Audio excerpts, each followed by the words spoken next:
រឿងរ៉ាវខាងក្នុងនៃកិច្ចចរចាសន្តិភាពអ៊ុយក្រែនរុស្ស៊ីនៅទូគីត្រូវបានទម្លាយដែលយើងត្រូវស្វែងយល់បន្ទាប់ពីប្រធានាធិបតីរុស្ស៊ីលោក Vladimir Putin ចរានចោលការចរចាដោយផ្ទាល់នឹងប្រធានាធិបតីអ៊ុយក្រែនដែលការចរចានេះត្រូវបានរំពឹងទុកថានឹងធ្វើឡើងនៅថ្ងៃទី15ឧសភានៅទីក្រុងអ៊ីស្តានប៊ូលនៃប្រទេសទូគីតែក្រោយមកត្រូវលើកទៅធ្វើនៅថ្ងៃទី16ឧសភាឥឡូវនេះបានដាក់ការសង្ស័យនិងសំណួរមួយចំនួនបានលើកឡើងថាតើរុស្ស៊ីនិងអ៊ុយក្រែនឆ្ពោះទៅរកបទឈប់បាញ់ដែរឬទេគណៈសមាជិកនៃគណៈប្រតិភូរុស្ស៊ីដែលត្រូវបានបញ្ជូនឲ្យមកធ្វើការប្រជុំពិភាក្សាជំនួសលោកពូទីនជាគណៈប្រតិភូដែលមានកម្រិតទាបក្នុងការយល់ដឹងពីនយោបាយដែលបង្កឲ្យមានការរិះគន់ថារុស្ស៊ីពុំមានឆន្ទៈពិតប្រាកដក្នុងការចរចាដើម្បីបញ្ចប់សង្គ្រាមនោះទេជាការបកស្រាយទៅនឹងមន្ទិលដែលបានចោទសួរទាក់ទងនឹងការចរចាអ៊ុយក្រែនរុស្ស៊ីសារព័ត៌មាន RBC អ៊ុយក្រែននៃប្រទេសអ៊ុយក្រែនបានបញ្ចេញរបាយការណ៍មួយចំនួនដូចខាងក្រោមដែលក្រុមការងារ Sven Info ជូនសេចក្តីប្រែសម្រួលដូចតទៅនេះអ្វីដែលត្រូវបានគេដឹងអំពីទម្រង់នៃកិច្ចចរចារុស្ស៊ីអ៊ុយក្រែនភាគីទាំងពីរមិនបានប្រកាសពេលវេលាចាប់ផ្ដើមនៃការចរចាជាមុននោះទេប៉ុន្តែបើទោះបីជាយ៉ាងណាក៏ដោយប្រធានគណៈប្រតិភូរុស្ស៊ីលោក Vladimir Medinsky ក្រោយមកបានលើកឡើងថាភាគីរុស្ស៊ីនឹងរងចាំគណៈប្រតិភូអ៊ុយក្រែនចាប់ពីម៉ោង 10:00 នាពេលព្រឹកសម្រាប់កិច្ចប្រជុំនៅថ្ងៃទី16ឧសភាកិច្ចប្រជុំនេះត្រូវបានគេរំពឹងថានឹងធ្វើឡើងនៅវិមាន Dolmabahce នៅលើច្រាំងសមុទ្រ Bosfor នៃប្រទេសទូគីបើតាមសារព័ត៌មាន Anadolu បានឲ្យដឹងថាការចរចានៅទីក្រុងអ៊ីស្តង់ប៊ុលត្រូវបានកំណត់ពេលនៅថ្ងៃទី16ឧសភាវេលាម៉ោង 10:45 នាទីព្រឹកដល់ម៉ោង 12:30 នាទីយប់ដែលមានដំណាក់កាលដូចជាទម្រង់កិច្ចជំនួបអ៊ុយក្រែនសហរដ្ឋអាមេរិកទូគីបន្ទាប់មកអ៊ុយក្រែនរុស្ស៊ីនិងទូគីបើយោងទៅតាមការិយាល័យប្រធានាធិបតីទូគីកិច្ចចរចាសន្តិភាពរុស្ស៊ីនិងអ៊ុយក្រែនត្រូវដំណើរការមានរយៈពេល2ថ្ងៃពីថ្ងៃទី15និងថ្ងៃទី16ឧសភាការបញ្ជូនសមាជិកនៃគណៈប្រតិភូរុស្ស៊ីដែលមានកម្រិតទាបបានបង្កឲ្យមានការរិះគន់ខណៈដែលបុគ្គលតំណាងឲ្យប្រទេសរុស្ស៊ីដែលមកចូលរួមនៅក្នុងទីក្រុងអ៊ីស្តង់ប៊ុលពុំមានការយល់ដឹងខ្ពស់ផ្នែកនយោបាយដែលនាំឲ្យមានភាពលំបាកក្នុងការសម្រេចចិត្តចំណែកភាគីអ៊ុយក្រែនបានបញ្ជូនអ្នកតំណាងជាន់ខ្ពស់ឲ្យចូលរួមទៅក្នុងការចរចាជាមួយរុស្ស៊ីនៅទូគីការនេះត្រូវបានគេវិតម្លៃថារុស្ស៊ីកំពុងបោកប្រាស់ភាគីអ៊ុយក្រែននិងសហរដ្ឋអាមេរិករដ្ឋមន្ត្រីការបរទេសអាមេរិកលោក Marco Rubio បាននិយាយរួចហើយថាលោកមិនដាក់ក្តីសង្ឃឹមខ្ពស់ទៅលើកិច្ចចរចារវាងគណៈប្រតិភូអ៊ុយក្រែននិងរុស្ស៊ីនោះទេខណៈដែលរុស្ស៊ីបានបញ្ជូនក្រុមអ្នកចរចាកម្រិតទាបនៅម៉ោង 10:45 នាទីព្រឹកថ្ងៃទី16ឧសភាកិច្ចប្រជុំតំណាងមកពីអ៊ុយក្រែនសហរដ្ឋអាមេរិកបារាំងអាល្លឺម៉ង់និងចក្រភពអង់គ្លេសត្រូវបានធ្វើឡើងនៅទីក្រុងអ៊ីស្តង់ប៊ុលយោងតាមប្រភពព័ត៌មានកិច្ចប្រជុំរួមមានជំនួយការរបស់លោក Zelensky លោក Andriy Yermak រដ្ឋមន្ត្រីការបរទេស Andriy Sybiha និងរដ្ឋមន្ត្រីការពារជាតិ Rustem Umerov ដែលបានជួបជាមួយទីប្រឹក្សាសន្តិសុខជាតិមកពីប្រទេសបារាំងអាល្លឺម៉ង់ចក្រភពអង់គ្លេសក៏ដូចជាបេសកជនពិសេសរបស់សហរដ្ឋអាមេរិកលោក Kitចូលដល់នៅម៉ោង 10:51 នាទីព្រឹកក្រសួងការបរទេសអ៊ុយក្រែនបានប្រកាសថាកិច្ចចរចាត្រីភាគីរវាងគណៈប្រតិភូអ៊ុយក្រែនសហរដ្ឋអាមេរិកនិងទូគីបានចាប់ផ្ដើមនៅក្នុងទីក្រុងអ៊ីស្តង់ប៊ុលនៅម៉ោង 11:37 នាទីព្រឹកលោក Donald Trump ត្រឡប់ទៅសហរដ្ឋអាមេរិកវិញជាការបញ្ចប់ទស្សនកិច្ចនៅតំបន់មជ្ឈិមបូព៌ារបស់លោកដោយមិនចូលរួមក្នុងការចរចាអ៊ុយក្រែនរុស្ស៊ីនៅទីក្រុងអ៊ីស្តង់ប៊ុលនោះទេថ្លែងនៅក្នុងទីក្រុង Abu Dhabi លោក Donald Trump បានប្រកាសពីការវិលត្រឡប់របស់គាត់ទៅកាន់សហរដ្ឋអាមេរិកតែលោក Trump និយាយថាកិច្ចប្រជុំរវាងរូបលោកនិងលោក Putin នឹងកើតឡើងឲ្យបានឆាប់លោក Trump សង្ឃឹមថាក្នុងរយៈពេលពី2ទៅ3សប្តាហ៍ពិភពលោកនឹងក្លាយជាកន្លែងដែលមានសុវត្ថិភាពឡើងវិញតែលោកបញ្ជាក់ថារូបលោកនិងលោក Putin ត្រូវតែជួបគ្នាទើបរកឃើញផ្លូវទៅរកសន្តិភាពសម្រាប់អ៊ុយក្រែននៅម៉ោង 11:44 នាទីព្រឹករុស្ស៊ីចាប់ផ្ដើមប្រឆាំងនឹងវត្តមានរបស់អាមេរិកមិនឲ្យមានវត្តមាននៅតុចរចារុស្ស៊ីអ៊ុយក្រែនដែលសម្របសម្រួលដោយប្រទេសទូគីនេះបើយោងតាមសារព័ត៌មានរុស្ស៊ី Interfax ទីបំផុតការជំទាស់របស់រុស្ស៊ីតាក់ទងនឹងសហរដ្ឋអាមេរិកស្នើចូលរួមដោយផ្ទាល់នៅក្នុងកិច្ចចរចារុស្ស៊ីអ៊ុយក្រែនត្រូវបានទីក្រុងមូស្គូបន្លឺឡើងក្នុងគោលបំណងបំបាក់ជំហររបស់អ៊ុយក្រែនដែលអាងអាមេរិកទន្ទឹមនឹងនេះប្រព័ន្ធផ្សព្វផ្សាយទូគីបានរាយការណ៍មុនថាកិច្ចពិភាក្សានឹងចាប់ផ្ដើមជាមួយនឹងទម្រង់3ភាគីអ៊ុយក្រែនអាមេរិកនិងទូគីបន្ទាប់មកមានកិច្ចចរចាត្រីភាគី អាមេរិក រុស្ស៊ី និងទូគី ហើយឈានដល់កិច្ចចរចា4ភាគីដែលមានរុស្ស៊ី អ៊ុយក្រែន ទូគី និងអាមេរិក ក្នុងពេលនោះហើយដែលប្រធានាធិបតី Zelensky បានបង្ហើបថាភាគីទូគី និងអាមេរិកនឹងដើរតួជាអ្នកសម្របសម្រួលក្នុងអំឡុងពេលចរចាអ៊ុយក្រែនជាមួយនឹងរុស្ស៊ី នៅម៉ោង 12:00 កិច្ចប្រជុំត្រីភាគីរវាងទូគី សហរដ្ឋអាមេរិក និងអ៊ុយក្រែននៅទីក្រុងអ៊ីស្តង់ប៊ុលបានបញ្ចប់នេះបើយោងតាមរបាយការណ៍ប្រព័ន្ធផ្សព្វផ្សាយរបស់ប្រទេសទូគី ការពិតកិច្ចចរចាទូគី សហរដ្ឋអាមេរិក និងអ៊ុយក្រែនត្រូវចាប់ផ្ដើមធ្វើឡើងបន្ទាប់ពីម៉ោង 12:30 នាទីនោះទេតែករណីបន្ទាន់ក៏ត្រូវធ្វើឡើងមុនការកំណត់នៅម៉ោង 12:30 នាទីរសៀលនោះហើយដែលមានការរំពឹងថានឹងមានលទ្ធភាពខ្ពស់នៃកិច្ចចរចាអ៊ុយក្រែនរុស្ស៊ីបើប្រព្រឹត្តទៅក្នុងទម្រង់ទ្វេភាគីអាចនាំមកនូវលទ្ធផលជាវិជ្ជមានតែយ៉ាងណាប្រភពមន្ត្រីទូគីបានបង្ហើបប្រាប់សារព័ត៌មាន RBC យូក្រែនថារុស្ស៊ីប្រឆាំងនឹងវត្តមានរបស់អ្នកតំណាងមកពីសហរដ្ឋអាមេរិកនិងទូគីដោយទីក្រុងមូស្គូស្នើមិនឲ្យមានក្នុងទម្រង់ការចរចា4ភាគីជាពិសេសក្រុងមូស្គូមិនព្រមឲ្យមានវត្តមានរបស់អ្នកតំណាងសហរដ្ឋអាមេរិកក្នុងកិច្ចចរចានោះទេដល់ពេលចូលដល់ម៉ោង 12:37 នាទីរសៀលបើតាមរបាយការណ៍របស់ទីភ្នាក់ងារសារព័ត៌មាន Reuters អ៊ុយក្រែននិងរុស្ស៊ីក៏រកច្រកចេញមួយដែលជាកិច្ចចរចាសន្តិភាពនេះក៏អាចលើកឡើងពីលទ្ធភាពនៃកិច្ចសន្ទនារវាងលោក Zelensky និងលោក Putin ផងដែរបើការចរចាបានលទ្ធផលពិតប្រាកដនៅម៉ោង 12:51 នាទីរសៀលប្រធានគណៈប្រតិភូអ៊ុយក្រែននិងរដ្ឋមន្ត្រីការពារជាតិអ៊ុយក្រែនលោក Rustem Umerov បានធ្វើសេចក្តីថ្លែងការណ៍មួយមុនការចរចាចាប់ផ្ដើមលោករដ្ឋមន្ត្រី Umerov បានសង្កត់ធ្ងន់ថាអ៊ុយក្រែនបានត្រៀមខ្លួនរួចជាស្រេចសម្រាប់បទឈប់បាញ់ពេញលេញដោយគ្មានលក្ខខណ្ឌនិងការចរចាផ្ទាល់ក្នុងកម្រិតខ្ពស់បំផុតលោក Umerov បានសរសេរថាថ្ងៃនេះយើងបានមកដល់ទីក្រុងអ៊ីស្តង់ប៊ុលដើម្បីស្វែងរកផ្លូវពិតប្រាកដទៅកាន់សន្តិភាពដ៏យូរអង្វែងនិងយុត្តិធម៌លោកបានបន្តលើកឡើងថាសន្តិភាពគឺអាចធ្វើទៅបានលុះត្រាតែរុស្ស៊ីបង្ហាញពីការត្រៀមខ្លួនសម្រាប់សកម្មភាពជាក់ស្ដែងជាពិសេសត្រូវរួមបញ្ចូលទាំងបទឈប់បាញ់ពេញលេញយ៉ាងហោចណាស់30ថ្ងៃនិងការអនុវត្តក្នុងគោលការណ៍មនុស្សធម៌ដូចជាការបញ្ជូនកុមារអ៊ុយក្រែនដែលត្រូវបាននិរទេសដោយបង្ខំឲ្យវិលត្រឡប់មកកាន់អ៊ុយក្រែនវិញនិងការផ្លាស់ប្ដូរអ្នកទោសទៅវិញទៅមកនៅម៉ោង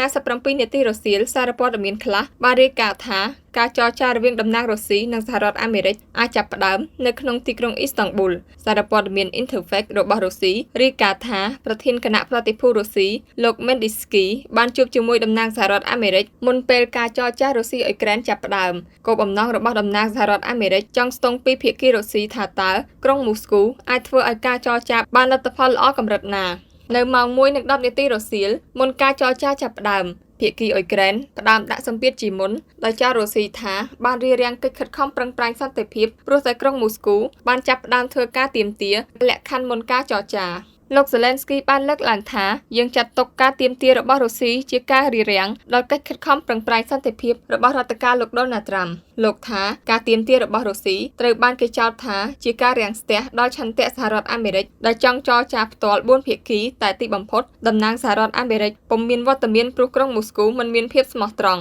តាមប្រភពមួយបានប្រាប់ RBC យូក្រែនថាការទាមទាររបស់រុស្ស៊ីនេះអាចបង្ហាញថាក្រុមប្រតិភូរុស្ស៊ីសឹងតែមិនបានមកចូលរួមកិច្ចចរចានោះទៅហើយតែនៅពេលមានវត្តមានក៏បានចាត់ផ្ដើមដាក់លក្ខខណ្ឌធ្វើឲ្យដំណើរការចរចាមិនមានភាពរីកចម្រើនទៅមុខនោះទេហើយរុស្ស៊ីចង់បិទបាំងគំនិតរបស់ខ្លួនពីសហរដ្ឋអាមេរិកអ្នកយកការព័ត៌មានជនជាតិរុស្ស៊ីលោក Oliver Carroll បានធ្វើសេចក្តីរាយការណ៍នៅម៉ោង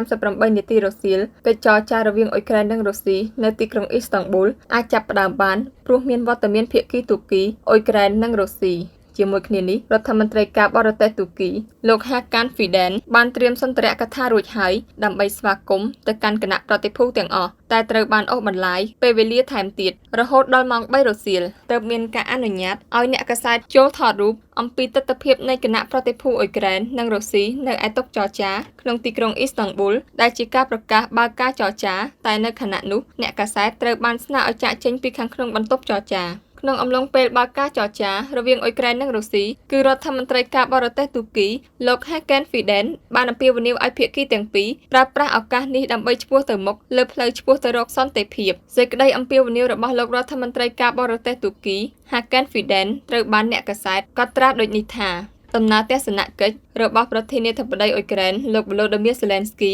ទៅកាន់ទីក្រុងអង្ការ៉ាគឺជាជំហានដ៏សំខាន់មួយឆ្ពោះទៅរកការផ្ដួចផ្ដើមការចរចាសន្តិភាពអ៊ុយក្រែននិងរុស្ស៊ីកិច្ចចរចានេះគឺជាទំនាក់ទំនងផ្ទាល់លើកដំបូងរវាងអ៊ុយក្រែននិងរុស្ស៊ីចាប់តាំងពីឆ្នាំ2022ភាគីនីមួយៗត្រូវឆ្លៀតឱកាសនេះដើម្បីឈានទៅរកសន្តិភាពខណៈដែលការពន្យាពេលបានបណ្ដាលឲ្យមានការបាត់បង់ជីវិតមនុស្សកាន់តែច្រើនវាមានសារៈសំខាន់ខ្លាំងណាស់ក្នុងការសម្រេចបាននូវបទឈប់បាញ់ឲ្យបានឆាប់តាមដែលអាចធ្វើទៅបានហើយនេះជាឱកាសមួយដើម្បីឈានទៅដល់បទឈប់បាញ់បើការចរចាអាចប្រព្រឹត្តទៅបានលទ្ធផលនិងមានទំនុកចិត្តខ្លាំងជាមួយគ្នាភាគីនីមួយៗត្រូវរួមគ្នាដើម្បីធ្វើការកំណត់ទៅលើជំហានណាមួយដែលត្រូវបានចាត់វិធានការជាបន្ទាប់ទៀតវាក៏សំខាន់ខ្លាំងណាស់ដែលការចរចាទាំងនេះក្លាយជាមូលដ្ឋានគ្រឹះសម្រាប់ជំនួបរវាងថ្នាក់ដឹកនាំកំពូលនៃប្រទេសទាំងពីររុស្ស៊ីនិងអ៊ុយក្រែនសន្តិភាពអាចសម្រេចបានតាមរយៈការសន្ទនាដែលរដ្ឋាភិបាលទូគីបានបដិញ្ញាជួយបញ្ចប់សង្គ្រាមនិងបង្កើតសន្តិភាពហើយក៏បានត្រៀមខ្លួនរួចជាស្រេចក្នុងការរួមចំណែកដែលអាចកើតមាន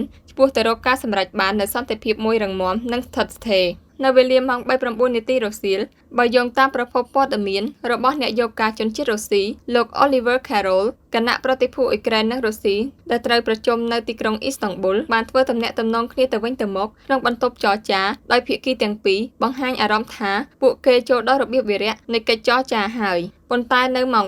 3:18 នាទីរសៀលប្រធានាធិបតីអ៊ុយក្រែនលោក Volodymyr Zelensky បានធ្វើសេចក្តីថ្លែងការណ៍មួយក្នុងអំឡុងពេលសន្ទរកថារបស់គាត់នៅឯកិច្ចប្រជុំកំពូលសហគមន៍នយោបាយអឺរ៉ុបនៅប្រទេសអាល់បានីសេចក្តីថ្លែងការណ៍របស់លោក Zelensky ត្រូវបានអ្នកកាសែតកត់ត្រានិងធ្វើសេចក្តីរាយការណ៍ដែលលោក Zelensky បានធ្វើការកត់សម្គាល់ថារុស្ស៊ីបានបញ្ជូនគណៈប្រតិភូទៅទីក្រុងអ៊ីស្តង់ប៊ុលដោយកាលពីឆ្នាំ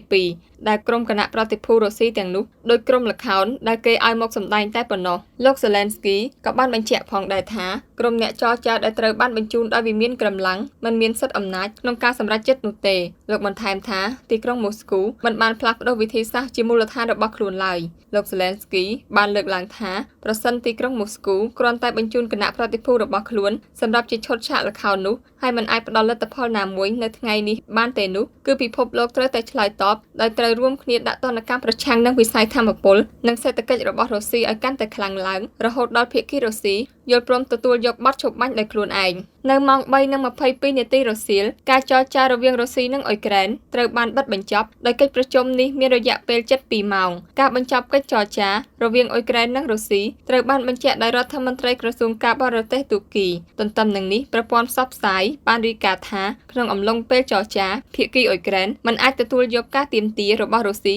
ដែលហួសពីអ្វីដែលបានគិតទុកជាមុននោះទេគឺការតម្រូវឲ្យអ៊ុយក្រែនបោះបង់ចោលខ្សែការពាររបស់ខ្លួនគឺដកទ័ពចេញពីសមរភូមិជួរមុខនៅម៉ោង 3:35 នាទីរសៀលសារព័ត៌មាន Sky News រាយការណ៍ដោយដកស្រង់ប្រភពថារុស្ស៊ីបានធ្វើការទាមទារទៅលើលក្ខខណ្ឌមិនប្រកបប្រជាដែលហួសពីអ្វីធ្លាប់បានពិភាក្សាពីមុនហើយភាគីអ៊ុយក្រែនចាត់ទុកថាវាមិនអាចទៅរួចនោះឡើយនៅម៉ោង 3:48 នាទីរសៀលបើយោងតាមប្រភពព័ត៌មាននៃបណ្ដាញផ្សាយព័ត៌មាន Exos បានរាយការណ៍ដោយដកស្រង់ប្រភពអ្នកការទូតអ៊ុយក្រែនថាកិច្ចចរចានៅទីក្រុងអ៊ីស្តង់ប៊ុលមានរយៈពេលជាង1ម៉ោងប៉ុណ្ណោះដោយមិនបាននាំឲ្យមានការរីកចម្រើនគួរឲ្យកត់សម្គាល់នោះទេនៅវេលាម៉ោង